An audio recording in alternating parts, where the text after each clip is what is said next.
Hello friends, రీసెంట్గా IPL auction అయితే జరిగింది. ఫ్రాంచైజెస్ అన్నీ కూడా తమ టీమ్స్ని స్ట్రాంగ్గా అయితే బుల్డ్ చేసుకున్నారు. అంటే స్ట్రాంగ్గా బుల్డ్ చేసామని చెప్పి అనుకుంటున్నారు. మెగా ఆక్షన్ కావడంతో చాలా టీమ్స్ కూడా కొత్త ప్లేయర్స్ని తీసుకోవడం జరిగింది. అలాగే చాలా షఫ్లింగ్స్ కూడా జరిగాయి. సో ఈసారి కొన్ని టీమ్స్ని కొత్త కెప్టెన్స్ లీడ్ చేసే అవకాశం అయితే ఉంది. బట్ ఒక్క టీంకి మాత్రం పాత కెప్టెనే మళ్ళీ కెప్టెన్ అవబోతున్నాడని చెప్పి కొన్ని న్యూస్లు అయితే వస్తున్నాయి. అఫ్ కోర్స్ ఆ కెప్టెన్ నార్మల్ కెప్టెన్ అయితే ఇంత డిబేట్ అయితే ఉండేది కాదు. బట్ ఆ కెప్టెన్ వచ్చేసి కింగ్ విరాట్ కోహ్లీ అండ్ ఆ టీం వచ్చేసి ఆర్సీబీ. సో మళ్ళీ విరాట్ కోహ్లీ ఆర్సీబీ కెప్టెన్సీ బాధ్యతల్ని తీసుకోబోతున్నాడా లేదా అనే దాని గురించి ఈ రోజు వీడియోలో మనం తెలుసుకుందాం. Let's get into the show.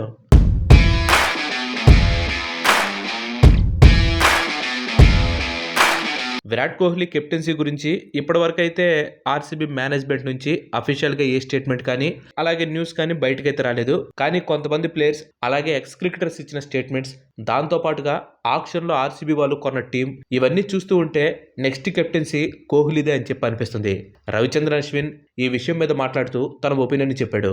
RCB ఆక్షన్లో మంచి టీంని అయితే తీసుకుంది, బట్ కెప్టెన్గా సూట్ అయ్యే ప్లేయర్ని ఎవరిని కూడా తీసుకోలేదని చెప్పి, సో ఈసారి ఖచ్చితంగా కోహ్లీనే ఆర్సీబీకి కెప్టెన్ అవకాశం ఉందని చెప్పి తన యూట్యూబ్ ఛానల్ పాడ్కాస్ట్లో అశ్విన్ తెలిపాడు. ఇక ఎక్స్ ఆర్సీబీ ప్లేయర్ అయిన ఏబీ డివిలియర్స్ కూడా ఇదే విషయాన్ని కామెంట్ చేస్తూ మాట్లాడాడు. తన యూట్యూబ్ ఛానల్లో మాట్లాడుతూ ఆర్సీబీ స్క్వాడ్ని చూస్తే కెప్టెన్సీ చేసేది ఎవరో క్లియర్గా అర్థమైపోతుందని, అఫీషియల్గా ఎటువంటి స్టేట్మెంట్ రాకపోయినా కానీ 2025 ఐపీఎల్లో ఆర్సీబీకి కెప్టెన్గా చేయబోయేది కోహ్లీనే అని చెప్పి డివిలియర్స్ అన్నాడు. యాక్చువల్గా విరాట్ కోహ్లీ మళ్ళీ ఆర్సీబీకి కెప్టెన్గా చేయబోతున్నాడనే రూమర్స్ ఆక్షన్కి ముందు నుంచే వచ్చాయి. ఎందుకంటే ఆర్సీబీ మేనేజ్మెంట్ ఇంతకుముందు కెప్టెన్సీ చేసిన డూప్లిసిస్ని రిటైన్ చేసుకోలేదు. దీంతో సోషల్ మీడియాలో అందరూ కూడా విరాట్ కోహ్లీనే కెప్టెన్గా వస్తాడని చెప్పి స్టేట్మెంట్స్ని పాస్ చేయడం స్టార్ట్ చేశారు. But RCB director of cricket మాత్రం ఈ స్టేట్మెంట్ని కొట్టిపడేశాడు.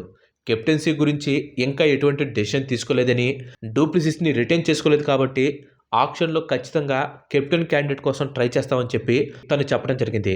అయితే ఆక్షన్ అయిపోయిన తర్వాత ఆర్సీబీ ఆక్షన్ని కనుక గమనిస్తే కెప్టెన్కి వర్కౌట్ అయ్యే ప్లేయర్స్ని ఎవరిని కూడా తీసుకోలేదు. తీసుకున్న వాళ్ళలో భువనేశ్వర్ ఇంకా హజిల్వుడ్ మాత్రమే సీనియర్ ప్లేయర్స్ ఉన్నారు. మిగతా వాళ్ళందరూ కూడా యంగ్స్టర్సే. సో ఆక్షన్ తర్వాత ఖచ్చితంగా కోహ్లీనే కెప్టెన్గా చేస్తాడని చెప్పి అందరూ ఫిక్స్ అయిపోయారు. ఇంకా విరాట్ కోహ్లీ కెప్టెన్సీ రికార్డ్ విషయానికి వస్తే 2013 నుంచి 2022 వరకు ఆర్సీబీకి కెప్టెన్గా వ్యవహరించాడు విరాట్ కోహ్లీ. ఆ తర్వాత తను కెప్టెన్సీ నుంచి తప్పుకున్నాడు. కానీ 2023లో కొన్ని మ్యాచెస్కి తను కెప్టెన్గా చేయడం జరిగింది. ఇంకా ఐపీఎల్లో కెప్టెన్గా కోహ్లీ రికార్డ్ని చూసుకుంటే కప్ అయితే గెలవలేదు, కానీ విన్నింగ్ పర్సంటేజ్ మాత్రం యావరేజ్ అని చెప్పొచ్చు. మొత్తం 143 మ్యాచెస్కి కెప్టెన్గా చేసిన విరాట్ కోహ్లీ 66 మ్యాచ్లు గెలిచి 70 మ్యాచ్లు ఓడిపాడు. యాక్చువల్గా కోహ్లీ కెప్టెన్సీ వదిలేయడానికి కారణం బ్యాటింగ్ మీద ఎక్కువ కాన్సన్ట్రేట్ చేయడం కోసం.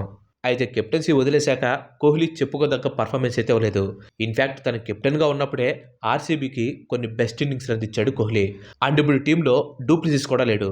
సో కెప్టెన్సీ చేస్తే ఎక్స్పీరియన్స్ ఉన్న ప్లేయర్స్ ఇచ్చాలి. దీన్ని బట్టి చూసుకుంటే 2025 ఐపీఎల్లో కోహ్లీని మళ్ళీ ఆర్సీబీకి కెప్టెన్గా చేసే అవకాశాలు చాలా ఎక్కువగా ఉన్నాయి. సో మీ ఒపీనియన్ ఏంటి? కోహ్లీకి మళ్ళీ కెప్టెన్సీ ఇవ్వాలా, లేదంటే కొత్త కెప్టెన్ని పెట్టి కోహ్లీ తన బ్యాటింగ్ మీద కాన్సన్ట్రేట్ చేయాలా? మీరేమనుకుంటున్నారో ఖచ్చితంగా కింద కామెంట్ చేయండి. Thanks for watching. ఈ వీడియో కనుక మీకు నచ్చినట్లయితే లైక్ చేయండి, షేర్ చేయండి. అండ్ అలాగే మన నెక్స్ట్ ఎపిసోడ్ మిస్ కావద్దు అనుకుంటే మన ఛానల్కి తప్పకుండా సబ్స్క్రైబ్ అవ్వండి. ఇంకో మంచి ఎపిసోడ్లో మళ్ళీ కలుద్దాం. Till then bye bye, have next day.